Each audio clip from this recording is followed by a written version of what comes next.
particular significance.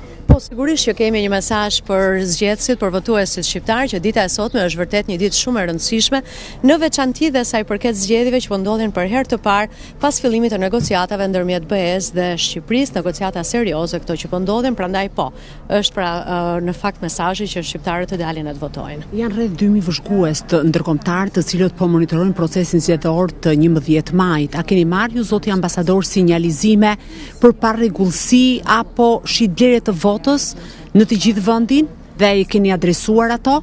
Have you addressed these, if any? So, let me say one thing first of all. I'm not doing electoral observation today. Unë sot nuk po bëj vëzhgim zgjedhor.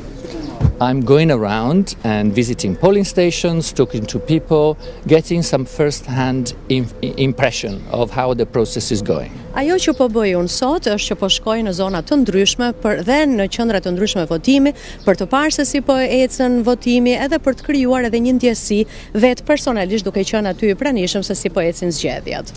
But as you said, there's the presence of ODIHR here in Albania with professionals who are doing their work in a very thorough way. Megjithatë, ashtu siç e thatë ju, në fakt misioni i vëzhgimeve të zgjedhjeve të OSBE ODIHR-it është në Shqipëri, ata kanë vëzhguesit e tyre në të gjithë vendin dhe ata po bëjnë një vëzhgim shumë të thellë të këtyre zgjedhjeve në të gjithë Shqipërinë. They are observing the process, they are recording reports, claims, etc., and all this will feed into the report that ODIHR will make. Që do të thotë që ata po i vëzhgojnë zgjedhjet, po shikojnë se çfarë po ndodh, çfarë do lloj raportimi që u bëret atyre do të analizohet thellësisht dhe pastaj ato do të japin gjetje dhe rekomandimet e tyre. And it will be this report that will guide our assessment of the process. Dhe do të jetë pikërisht ky raport që do të orientojë edhe ata analizë që do t'i bëjmë ne zgjedhjeve në Shqipëri.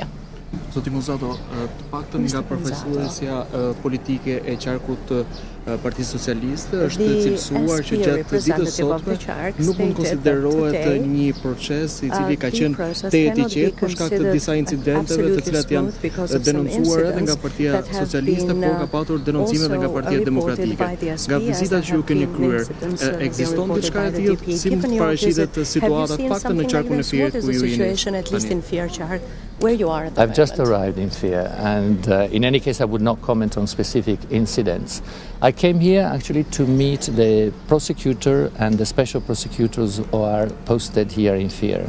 Në fakt unë sapo kam arritur në qarkun e Fierit dhe nuk do të bëj komente për ndonjë incident që mund të ketë ndodhur. Arsyeja sepse erdha në Fier është sepse dëshiroja të takohesha me prokurorinë dhe me prokurorinë e posaçme për të parë pra punën ata që po bëjnë. Because I wanted to see how in practice the special, the memorandum of understanding between the General Prosecutor's Office, the Special Prosecutor's Office and the Central Electoral Committee is working.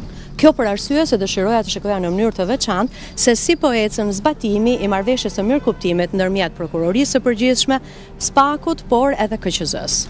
And I was impressed by the very good cooperation, their proactive attitude, so I think that we really can say that these institutions are doing their best to ensure a smooth and accountable electoral process. Që do thotë që në fakt nga takimi prej tyre ndjesia që un kam është që kjo marrëveshje po zbatohet në mënyrën më të mirë të mundshme duke bashkëpunuar së afërmi nga bashkëpunim të afërt të këtyre institucioneve, që do thotë pra që gjëja po ecën ashtu siç duhet. Kam edhe një pyetje. More I cannot say because if there are incidents they will be investigated by the relevant authorities. Sepse nëse ka incidente, atëherë ato do të hetohen nga autoritetet vendase, kështu që duhet të presim. Me një përgjigje jo diplomatike, por të drejt për drejt për qytetar shqiptar, përse Silvio Gonzato zgjodhi pikërisht Fierin? Se ka 12 qarqe, mund të shkonit për shembull në Sarand, mund të shkonit në Korçë, përse në Fier? Well, first of all, I did not want to confine myself to Tirana. Së pari sepse nuk doja që ne të mbeteshim në Tiranë. I also went to Durrës. Because, as you know, Durrës, there's been allegation, for example, of collusion with criminal networks, so I thought I would also go to Durrës, and I also heard that in Fier there were issues, so I came here also to Fier.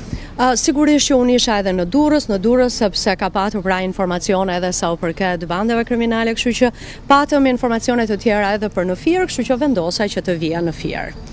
Excuse me, can we let the car go through? Mos ndoshta duhet kalojnë ato mjetet sepse po presin për ne dhe nuk më pëlqen. Po, besoj, duke qenë se jemi në pyetja e fundit, mund ta përfundoj. Okay, all right. Se ne shqiptarët jemi mirëpritë zoti ambasador, kështu që mund ta përfundoni përgjigjen As tuaj. Albanians, so unless you're done with your answer, you could of course carry on. No, of course, and I'm saying the fact that I come here doesn't mean that, I'm not an investigator, I'm just coming to get an impression, but as I said, there are competent authorities and we have trust in them.